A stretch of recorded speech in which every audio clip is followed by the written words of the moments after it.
another edition of the NFL Draft Show here on the Grueling Truth, where legends speak.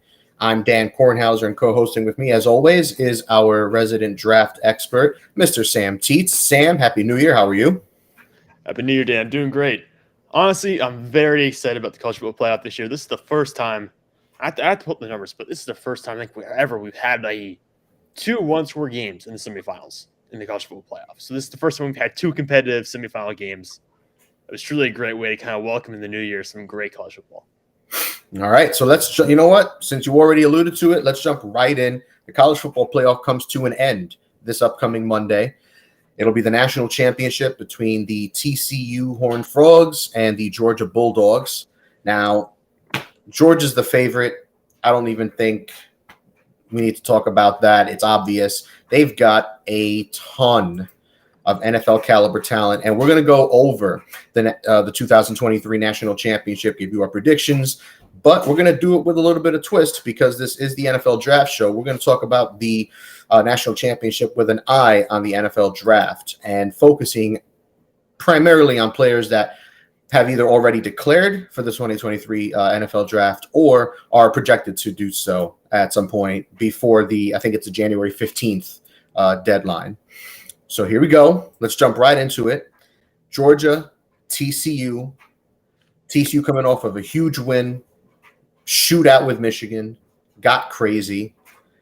Before we go on, thoughts on that game?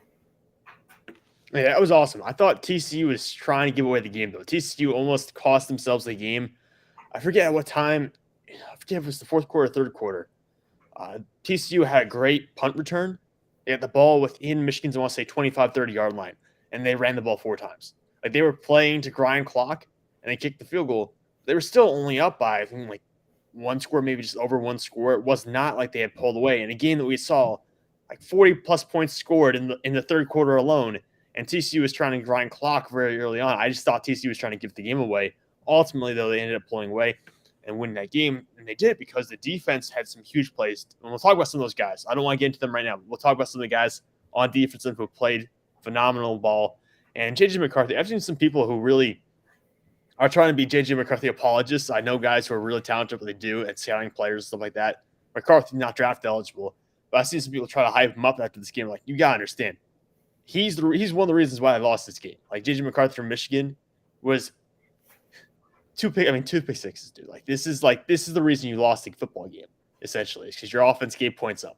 Your defense was not great, obviously, but your defense didn't give up the long punt return. Your defense didn't give up the 2 pick sixes. So that's my thought. I thought really Michigan's offense shot them in the foot. Okay. And then on the flip side, of course, it was the Georgia versus Ohio State game. Ohio State put up some points, but at the very end, they were let down by their kicker, which is every football team's worst nightmare, being this close to getting to the championship, and your kicker, was it missing wide left? Was it?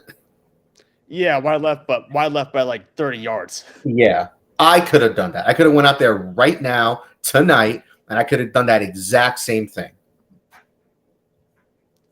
Yeah, it's certainly disheartening. I was actually rooting for Ohio State in that game simply because, and I don't, if I could have chosen a championship game from the 4 teams that got to the playoff, I would have liked to see TCU, Michigan, just because those are teams that I generally don't have any biases against.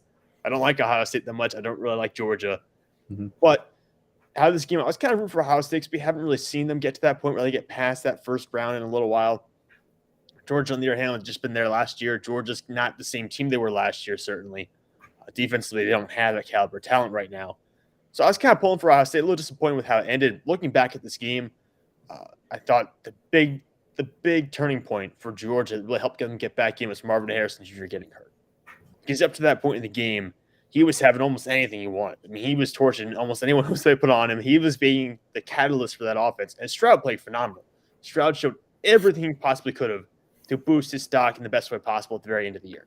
We'll get more into that later. But losing Marvin Harrison around the end of the third quarter, start of the fourth quarter, to me was the whole turning point that kind of gave the game or gave Georgia the momentum to win this game. She took away a transcendent level college player from the Ohio State offense that was humming up to that point. Harrison Jr., no disrespect to anybody else in this game, Harrison Jr. may be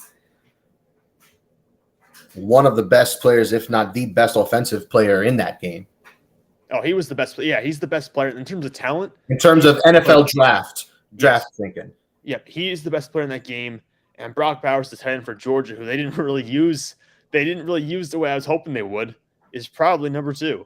So, and neither of those guys are draft eligible. They're draft eligible next year. But those are the 2 players that you look at them and say, wow, these guys are really blue chip caliber talents, like top 10 level picks, potentially. It's those 2 guys in this game. That's just about it. Just those 2 for now. All right, so let's jump right into it, man. It's time. All right. Before we do, we did have a comment from one of our viewers. Thank you. What's the name? Sydney. I'm gonna say Sydney.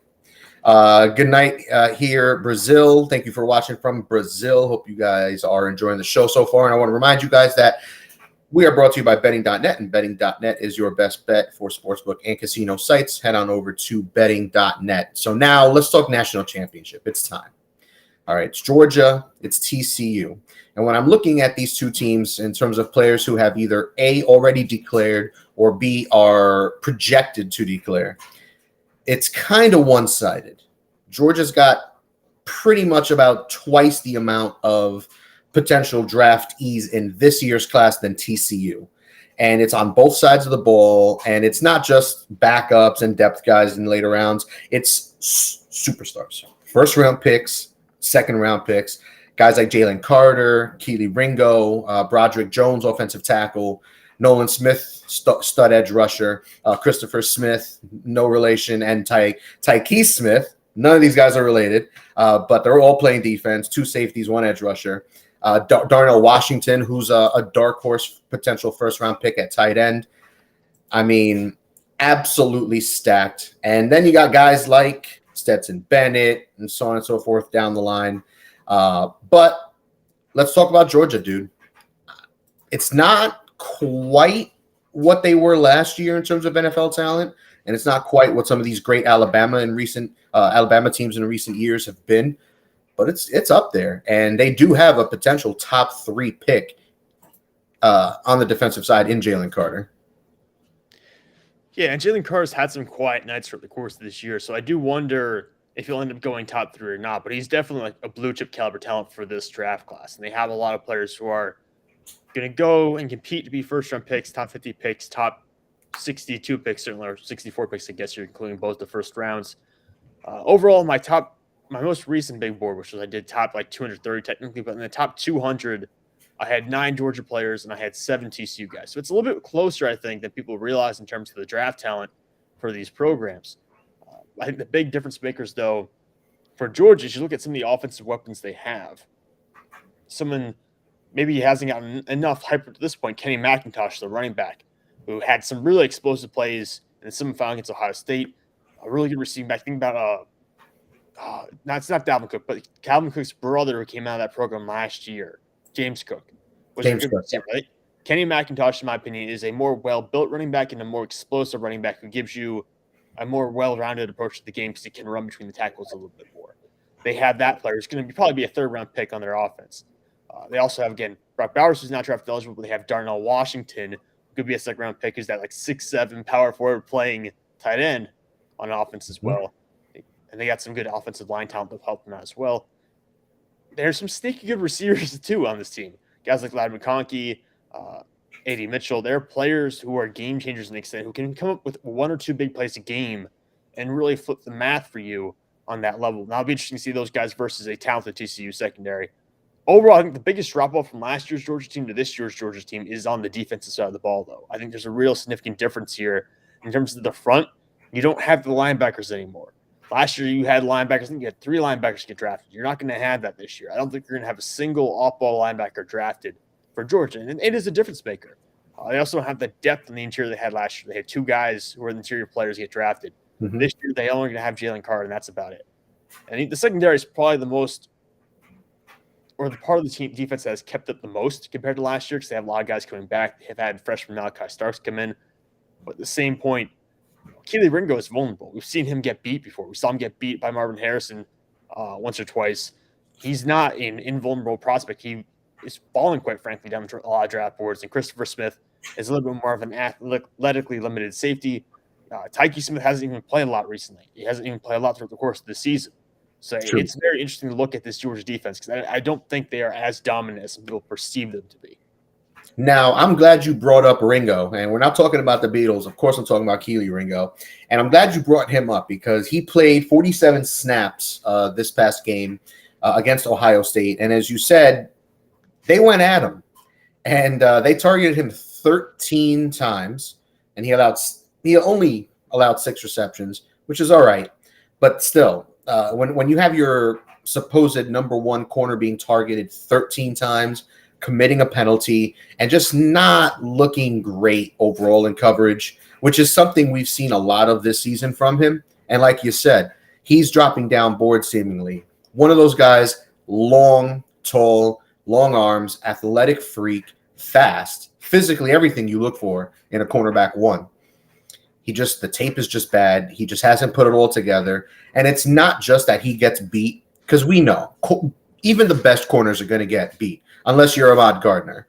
But, we've seen elite top 5, top 10 corners come out of the college ranks and go in the top 5, top 10, top 15 in the NFL drafts. And, yeah, they get beat. It happens. Diggs, as good as Diggs has been getting his hands on the ball, he gets beat. That's one of the knocks that was going against him. He gets beat ugly. He gets torched, and it's gross. But it happens. But with Ringo, you don't really see those game-changing plays. He's not the playmaker that those physical abilities say he should be. And for me, that's a huge red flag. And while I still think he's a potential first-round pick, specifically and entirely because of his athletic profile, I'm not a fan. I don't like it. Yeah, on my most recent rankings, he's my cornerback 6. He's 6. Now, he's still a top 25 prospect for me, and I still think you can see all 6 of these guys go in the first round, frankly. I like all of them. So it's hard to say. It's not meant to be a true knock on it. Let's put it that way. But his style is one that I particularly don't love in a cornerback prospect because he's big. He's vertically very fast. Like, you're not going to beat this guy vertically. I remember Tennessee trying to try him vertically with, like, Cedric Tillman. He intercepted the ball. He basically ran the route for Cedric Tillman. You can't beat him that way. The way you beat him is with nuanced route running with guys who are quick, guys who are good in and out of cuts, because he does not have the change of direction skills and the agility to match those players. He just doesn't. So you throw Marvin Harrison on him. Marvin Harrison is going to create separation. He's going to create throwing lanes. He's going to create open windows. And Keely Ringo is just not going to be able to keep up. So Keely Ringo, to me, that's his issue, frankly. It's not the vertical speed. It's nothing to do like that. It's just that he's a big freaking guy. He's a big dude playing corner. He's probably 15 pounds heavier than most corners you would expect. And he carries it well. And he's a fast guy. But he just cannot move the way you need him to keep up with every receiver out there. He can handle Drake London just fine. But he's not going to be able to handle some of the guys who are good route runners or true separators that way, who are just naturally good at creating space. So I think that's the knock on Ringo. And in a draft class where you have some guys who might be slot corners, but are certainly twitchier players like Clark Phillips and Devin Witherspoon, who are stickier on top routes, who are not going to get fooled by that kind of stuff.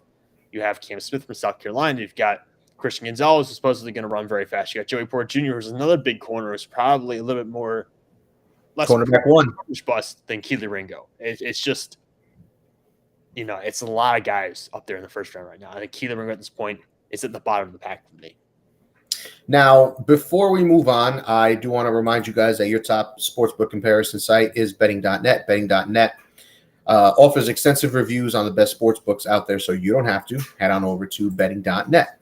Now, moving on down, because this is going to be one of our quicker shows this year, because we do have the NFL Pick'em show, the prediction show that Mike Goodpasser, myself, and Steve Risley do every week. I think this week it might just be myself and Mike Goodpasser.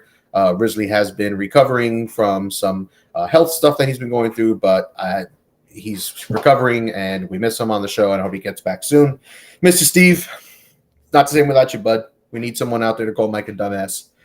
But let's move on to the other side, all right? Because there are 2 teams here, and the other one is, they may have lost their conference title, but damn it, TCU's been impressive all year on both sides of the ball, and now they get to put their talent on the biggest stage, on display for the entire nation to see. So if you haven't really seen a TCU game and you're thinking, oh, this is just another Big 12 team, defenses suck. It's like the Pac-12 out there.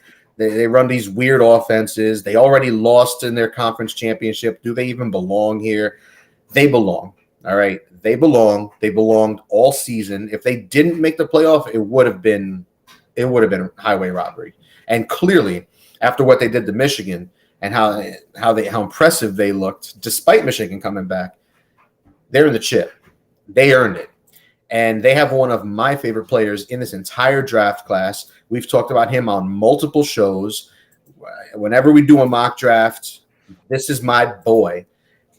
I'm talking, of course, about Quentin #Silky Johnston, wide receiver for TCU, 6'3", long arms, athletic as hell, the entire athletic profile you look for. How do you expect him to do against this Georgia secondary littered with NFL prospects? Yeah, I think this could be more of a difficult matchup for him if they put him over Kid. If Ringo covers him, I think it'd be more difficult. Because Quentin Johnston, a lot of his big plays, a lot of his most successful plays this year have come vertically. And that is what Kelee Ringo does best. Kelee Ringo is great at that. Now, Johnston does have the ability to sink his hips more than you would expect for a receiver his size. He's able to create a little bit more separation than you would expect. But a lot of his routes are still vertical routes. There's some crossers that might be able to run that will get him the opportunities, but he's not going to be able to run the ins, outs, and comebacks that some guys who are maybe a little bit silkier, a little bit smaller, something like a Jordan Addison can run. You're not going to get that from Quentin Johnston. So I think this will be a tough matchup for him. It will also be a very challenging matchup to see, hey, can Kelee Ringo cover this type of player in the NFL? Because if he can't, then, it starts to become much more difficult to envision him being a first-round pick. And then for Quentin Johnston, I think he'll be a first-round pick anyway, regardless of how this game goes, frankly, considering he's not working with stellar quarterback play. But it will be interesting to see, can you expect him to be a wide receiver 1, or are you talking more about wide receiver 2 here? Because frankly, right now, I still envision him more as a wide receiver 2 in the NFL. I don't think he's a long-term wide receiver 1. So this is going to be very telling to see if you can beat up on a Kelee Ringo kind of prospect with this kind of secondary that Georgia has. That wide receiver 1 hype in terms of NFL caliber wide receiver 1 will get much louder.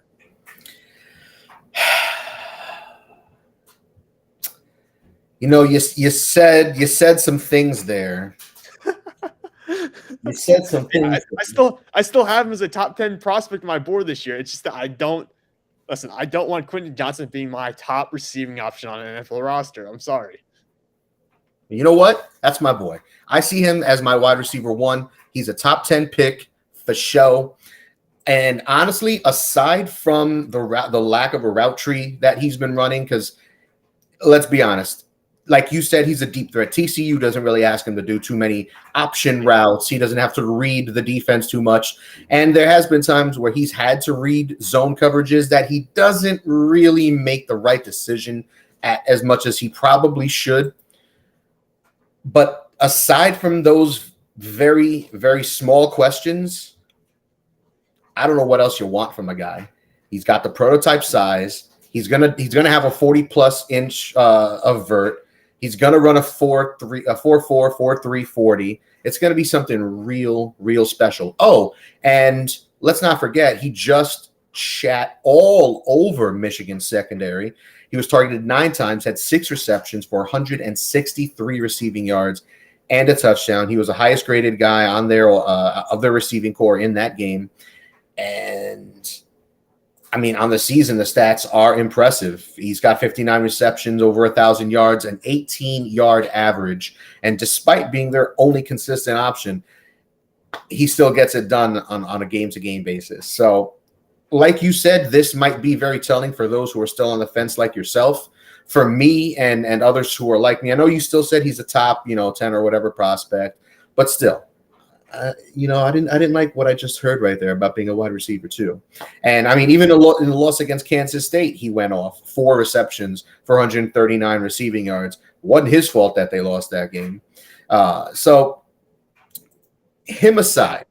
And I will say before we continue, Sonny Dykes, the coach for TCU, has simplified the route tree for Quentin Johnston when he came. Like, they're running simpler concepts than they were 2 years ago, a year. Like, they were running much simpler stuff. So it's also he's not been asked to showcase everything he can do. So let's put that there as well. There could be more to him that we just have not seen this year because he's not been asked to do it. I have similar questions with Johnston that I do with Hyatt from Tennessee, because Hyatt's another one. He ran a majority of his routes from the slot. He was not pushed at all in terms of press coverage, which he's going to see press coverage tenfold in the NFL. No matter who his opponent is, they're going to get their hands on him within that 5-yard availability that window that they have.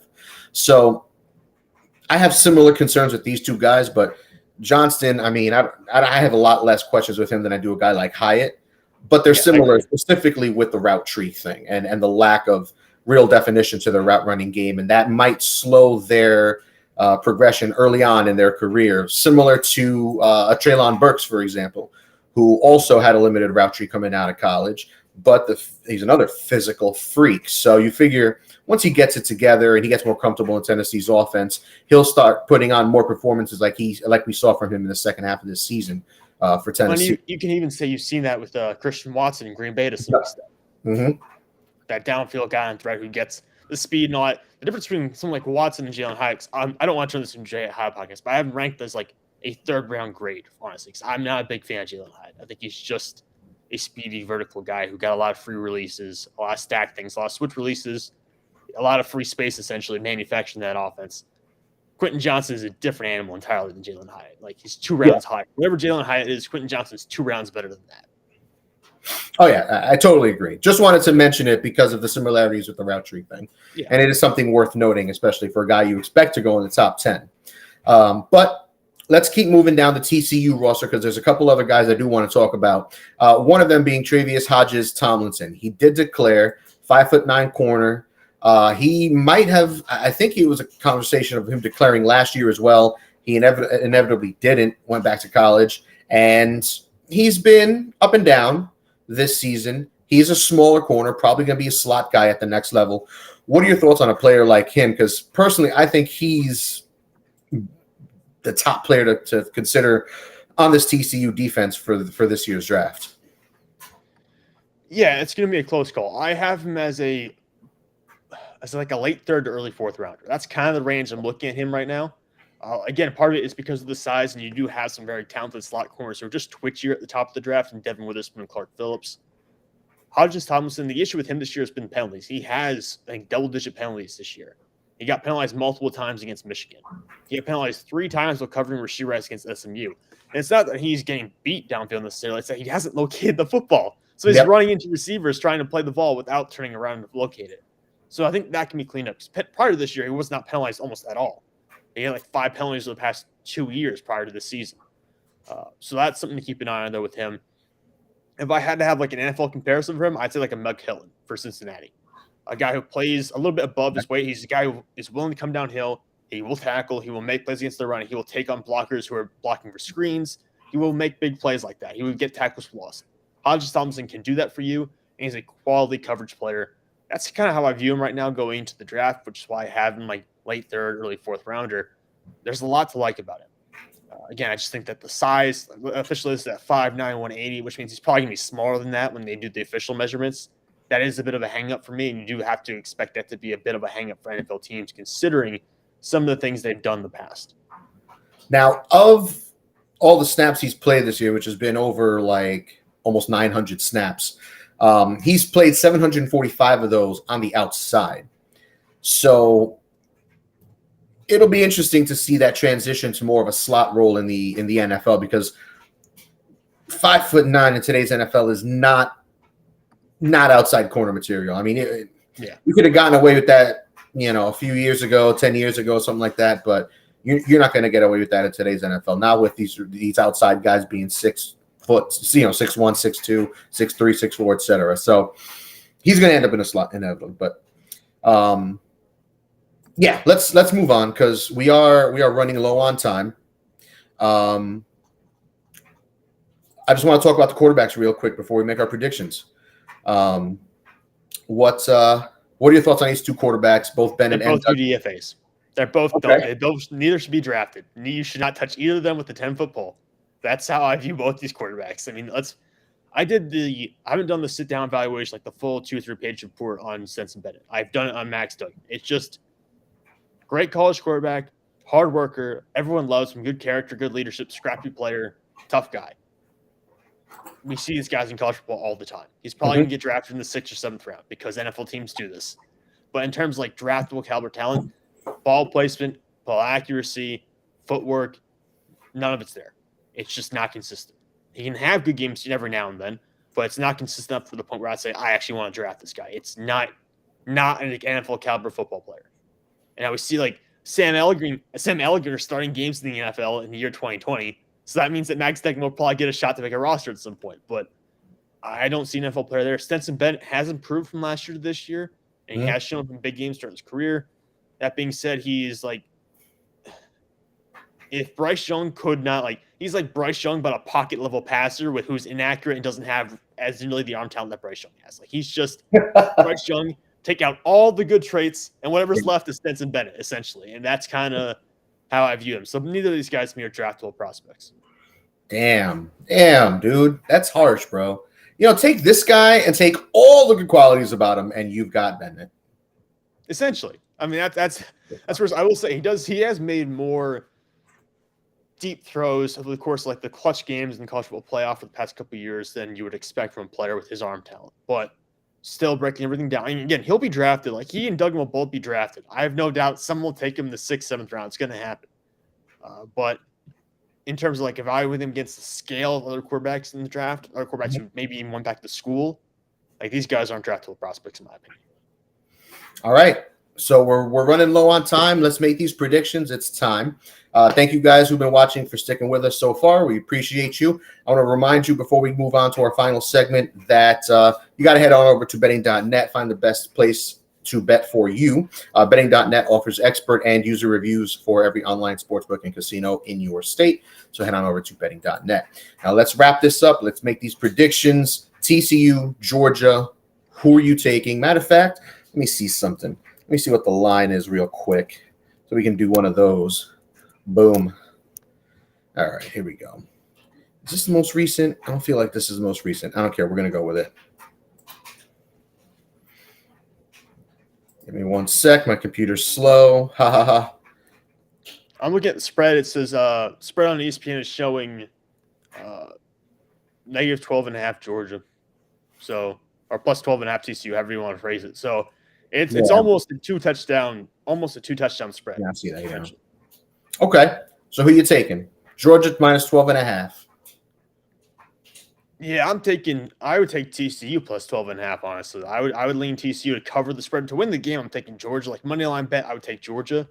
But to cover the spread, I would take TCU. I think TCU has enough. It comes down to me, actually, if Kendrick Miller plays or not. Kendrick Miller, the running back for TCU, was injured early on against Michigan after having a couple really dynamic runs.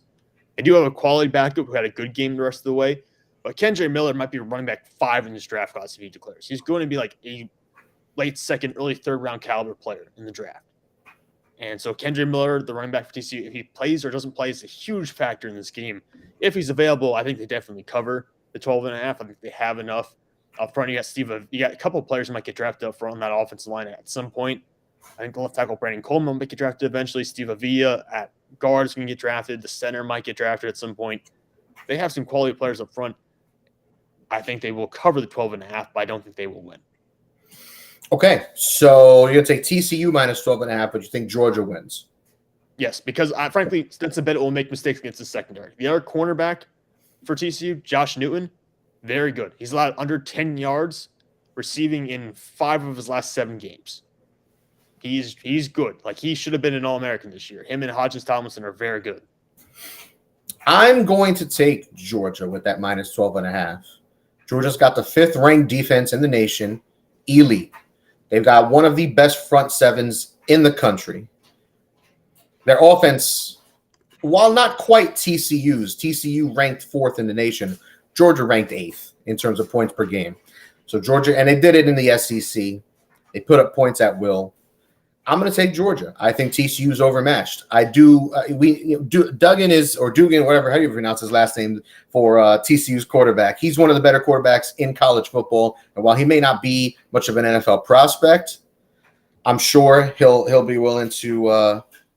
I'm sure he'll be up to the task. But at the end of the day, I think Georgia's just going to have too much. So you're taking TCU on that line, minus 12.5 Georgia, but you're taking Georgia to win. I'm going to take Georgia to win, and I'm going to take Georgia on that line as well, minus 12.5. Do you have any final thoughts on the national championship? Yeah, I think for TCU, you need to have a big defensive day. We've kind of talked about the secondary. I'll say Dylan Horton, the guy who had 3 sacks on the defensive line, only got 3-3-5, ugly as hell defensive scheme that for some reason was able to stop Michigan's running game.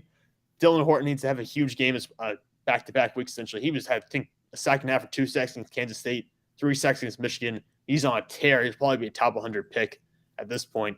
And then D. Winters, the linebacker who had the pick 6 as well, also had a fantastic game. They need those players to perform just as well against Georgia if they want a shot at winning this game. All right. Love it. Let's put a bow on it. Monday is the game. I think it's 8:30, something like that. So I hope you enjoy it. I'm going to be watching at the bar, having some wings and some beers with my buddies. So it's going to be a good night. Sam, what is your handle on Twitter? Yeah, you can follow me on Twitter at Sam_Teets33. That's SAM_TEETS33. And from there, you can just look at my pin tweet. I have a link to my Substack account, which is basically a free-to-read newsletter. You can go check out. I post reports almost daily on draftable prospects, the same I share with some other websites as well. This week, I'm going to have some reports on Kyle Brooks, the defensive from Bowling Green, as well as Tucker Kraft, tight end from South Dakota State. You're going to see a bunch of cool guys. Luke Musgrave, tight end from Oregon State, excuse me. A bunch of cool guys where you can get some Senior Bowl prospects in there as well. So feel free to go check that out. Perfect. So head over there, check his stuff out, check out his Substack, give him a follow. I'm at DB Talking Sports, D's and Dan, B's and Bob. We're on Twitter. We're on Instagram. Give us a follow. We'll follow back. For now, I'm Dan Kornhauser for Sam Teets. Thank you guys for tuning in to the NFL Draft Show here on The Grueling Truth, where legends speak. We'll catch you guys next week.